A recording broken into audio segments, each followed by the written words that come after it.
Connolly, 15 minutes. Very much, and you're very welcome. And it strikes me that you're overstretched and understaffed if I look at the range of activities that you're doing. And maybe it's something I might come back to about the range of activities that you've increased. While we've just got a letter, all of us, from Tala Hospital, where you carried out a statutory inquiry in 2011 and in 2017. There's a letter here. I've only 5 minutes. I won't read it out. It is absolutely an appalling reflection. So in relation, you carried out the inquiry. You did a very good inquiry. They're very praiseworthy of you. And we're back in 17 with 14 people on trolleys, the oldest 77 and so on. So I might come back to sanctions and follow up for you. And in terms of where you should be directing your energy and your staff, rather than spreading it so widely, from inspections of disability, old people, nursing homes, down to checking doctors in Galway and elsewhere whether they're washing their hands, and dentists, and I see they come down very low on the criteria. So just that's by way of opening. In relation to the rent, what rent are you paying now at the moment? We're paying rent on an office in Dublin. I heard that. What is the total rent that you're paying? Sorry, if I may just refer to... Is it over $1 million? It is, yes. Okay. How much precisely? If I just may refer to the accounts. The annual rent payable in Dublin is €1,155,752. Okay. And in Galway? 13,750. Now, were you also paying rent in Cork, parallel with this rent in Dublin? No, we have never paid rent ourselves. The Office of Public Works were paying rent. Correct. Were they paying rent for that building in parallel with you paying rent for the Dublin and Galway offices? They're paying rent currently on the Cork building. I thought the lease was broken in 2000. Sandiford. Yeah. That's Sandiford in Dublin. Sorry, the one in Cork, the one that you inherited? That was the one in Sandiford. In Sandiford, okay. Yeah. That was the one you inherited back in 2007 when you took over? Yes. And that's the one where the lease was broken for over... Now, am I correct that was over $1 million by the time everything was taken into account, or just under $1 million? Just under $1 million? Just under. Okay, so there was a penalty cost for breaking the lease, and then there was restoration costs, and then there was something into the future where you had to return the building. Are you telling me that in addition to those penalties and that clause, that the Office of Public Works was paying rent every year up to 2016, parallel with you paying rent in your own building? But the rent that the Office of Public Works that are paying to the Cork office is a separate building. I suppose in the context of the conversation, were 4 buildings, 3 of which we retain: Cork, Dublin, Smithfield and Galway. There was an additional building in Sandiford, which was the one that we inherited from the predecessor organisation, and that's where we broke the lease. You know, my question is clear, but was the rent being paid on that building up to when it was broken? Yes. Yes. In addition to what you're paying on your offices, that you're... Okay, now that's that clear. Number 2, why wasn't it suitable for you? It was too small. I mean, the accommodation in Sandiford would have accommodated just up to 40 people. Okay. And was that not all set out when you took over, that this was too small for you? Well, I think we were able to, my predecessor would have been able to set that out very clearly at the time, that there certainly were significant projections around both the future role and functions of HIQA, and at that particular time, HIQA itself, and in conjunction with the Office of Public Works, had identified and located to a more suitable premises which would have met both the current and future needs of the organisation. Okay. But there are 2 parallel things going on here. A building that remained virtually empty except for CORU, is it? Yes, Health and Social Care Profession. Yeah. Okay, so they're the only ones occupying that building with a massive rent on it, and then almost $1 million in terms of penalty and cost to get out of it. I understand the logic for breaking it. Something similar happened in Galway. But isn't it a scandal? Isn't it an absolute scandal that rent has been paid at a horrific cost, and then there's a penalty, and then you're paying a huge rent in Dublin as well? I would agree that it appears unreasonable. Yes. Unreasonable, okay. In relation to agency staff, what's the cost of agency staff? Specifically, how many staff are employed under that heading? We've currently got 30 agency staff. 30, yeah. And sorry, thank you. And the cost of agency staff was just over 1.5 million in 2016. Okay, that has increased, hasn't it? You've given some reasons why it hasn't increased. Yes. But it's gone significantly up. It will be up a bit. Okay. Yeah. Up a bit now. I think it's gone significantly up, has it not? Recruitment. Yeah. Okay. Now, go back to the rent again and page 28 of your accounts. And the rent in 2015 was $1.5 million. And then in 2016, it's 1,238,000. Yeah. Just explain that to me. That was because we were no longer paying for the Sandyford building. Okay. So the Sandyford building will have been included in that 1.5 million in 2015. Lovely. And that's why that's done. That's why it's... And then what is the building service charge of almost 100,000, 94,703? That will have to do with shared costs in the buildings that we've had. So, what does that mean? So things like light and heat for shared areas. We've got some car parking, some communal security. Okay. Who else is in that building? Well, in the Dublin office, we currently share the building with the Director of Public Prosecutions. Okay. And the Law Society. Law Society. So there are no private companies in there? No. Okay. In relation to registration fees, every hospital, every disability unit, they pay a registration fee? No. Registration fees arise out of those services that are more formally regulated, registered and inspected by the Chief Inspector of Social Services, my colleague Mary Dunyans. Maybe clarify that for me, thanks. Yeah, so there are 1,190 designated centres for people, adults and children with a disability, and there are nearly 600 designated centres for older persons. Yes. And in the context of that, they pay a registration fee of €500, which covers the registration for a tenure of 3 years. Okay. So this is laid down in legislation, it's a regulation. And thereafter, they pay a registration annual cost of €185 per bed, and that is divided over payments, over 3 payments over the year. And that is a statutory payment laid down in regulations. It hasn't changed since regulation began. So there's a 500 registration fee set out in legislation over 10 years? For every designated centre gets registered, renewed every 3 years. Every 3 years. So there's a 3-year fee, and that's €500. So every in the 3 interim years, of that, yeah. Every 3 years. Yeah. And then in addition to that, yes, there's an annual fee. Yeah. And the annual fee is $182 per bed. So if you take it in the context of older persons, there's 32,000 beds. Yes. And in disability services, there would be 6,000 or so beds. Yes. And when we register a centre, yes. we don't register a service, yes. we register a physical building, yes. and the number of beds in it, which is an area which we have spoken quite a bit about, because we will see that as an area of potential improvement. So if we take a unit in Galway, I won't mention anywhere, that is, and they have, they're treating people with disability, and they have beds. They're paying to you, HIQA, every year for the bed, a registration fee for the bed. Yes, they're paying an annual registration fee for the bed, and then they're paying a 3-year once-off fee every 3 years for the registration process.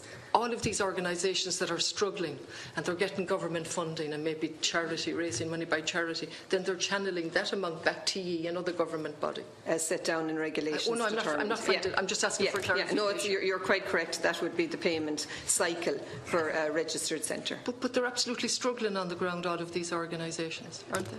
And so they have to come up with this money every year to register with HIQA through legislation. Yeah. Okay. And why is the registration fees down? They're down, I think, 36%, page 25. Well, as the Chief Inspector outlined, the registration fees are due every 3 years. Yes. So there isn't an even number of registrations year on year. Okay. Because in the first year there'll be a higher number, so that the cycle, there's some volatility in the cycle. Okay. So 2016 there were a lower number of registrations, and hence a lower number of fees that year. And then in relation to professional fees, I can't remember, did Deputy Burke deal with this? If he did, I won't cover it again. But there were on page 27 of the accounts.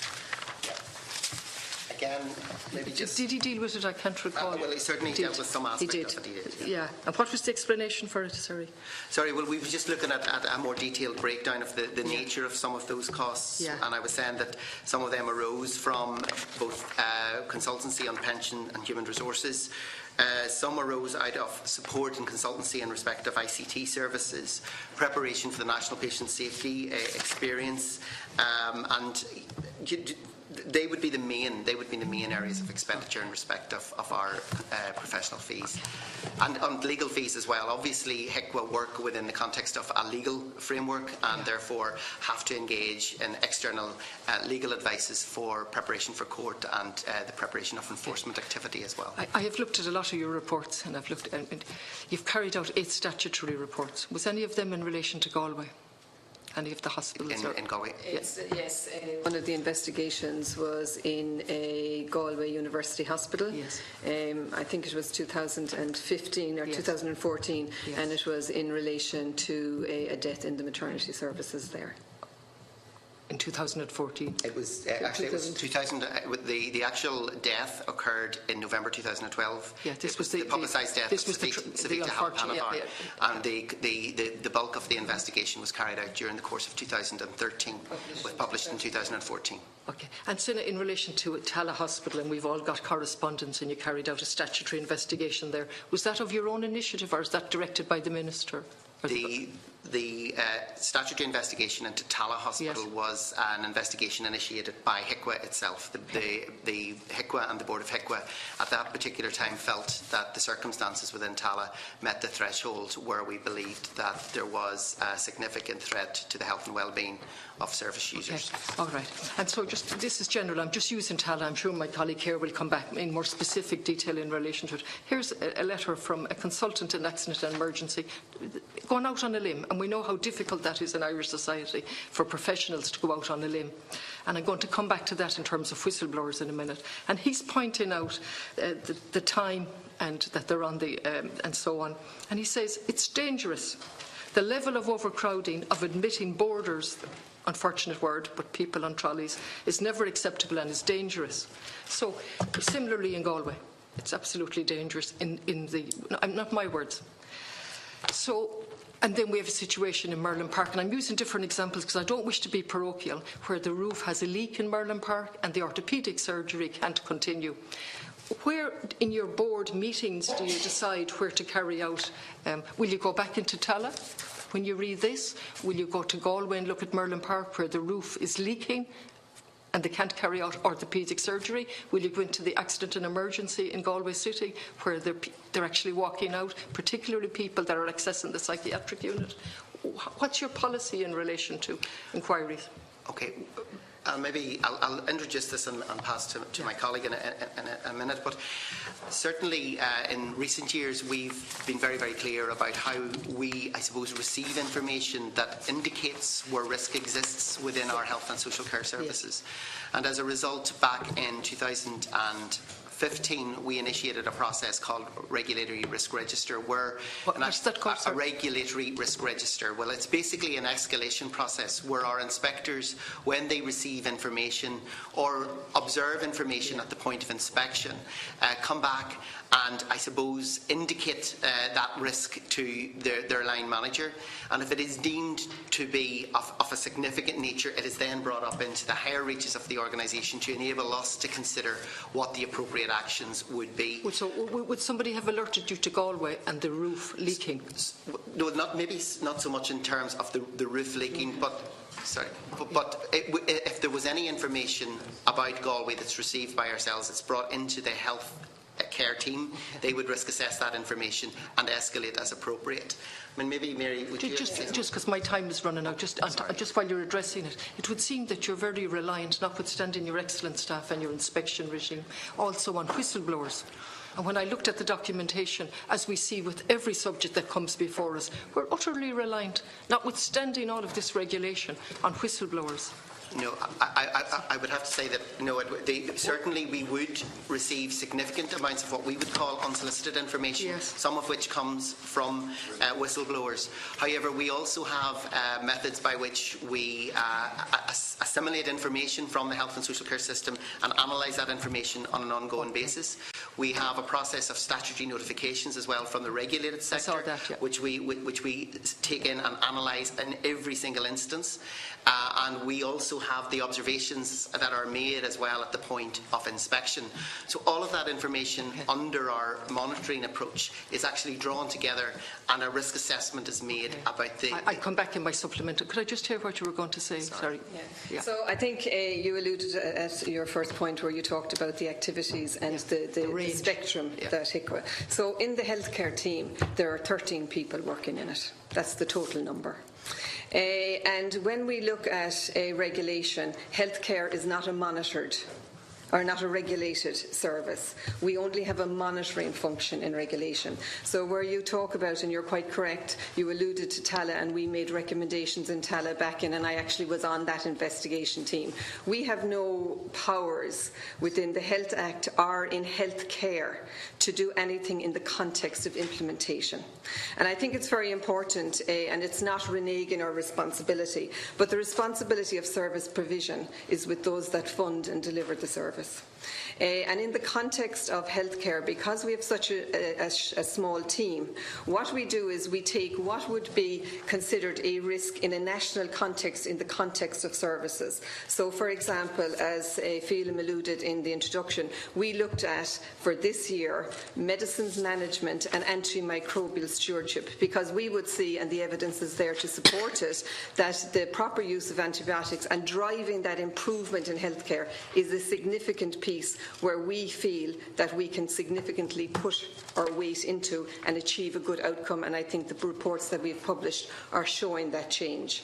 But to go to your point, you're quite correct. A team of that number, with the absence of any powers in the context of holding a service provision to account, which is different in the context of designated and older persons because they are regulated services.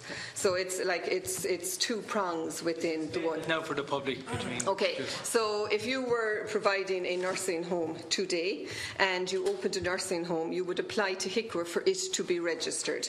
And in that context, you would go through administration regulations, and that's about, the forms, and then you go into the welfare regulations, which is what you have to provide for the resident living in the service. Thereafter, the regulation director through HIQA will inspect that service. And if the service is compliant with the regulations, which are nationally mandated, then the service is compliant. So that's then where the strength of regulation comes in, because if the service or if residents, the most vulnerable people, are not receiving the service to the level that they should be receiving, then we have powers within regulation. And those powers can range from warning the provider, curtailing the number of admissions until they get the service improved. It can go as far as the cancellation of a registration. In healthcare and children's, none of those powers exist within regulation, because our powers there are a monitoring of the service, and we report our findings to the accountable person, being the provider of the service, the funders of the service. You have more powers when it comes to nursing homes and disability. You have hospitals. We have no powers in hospitals bar the power of going in, monitoring and publishing a report. I don't think the public get the... No, well, I would agree. And it is the same in a statutory investigation. You conduct a statutory investigation because there is a recognised risk to the welfare of a group of people using the service, because we don't investigate any individual case.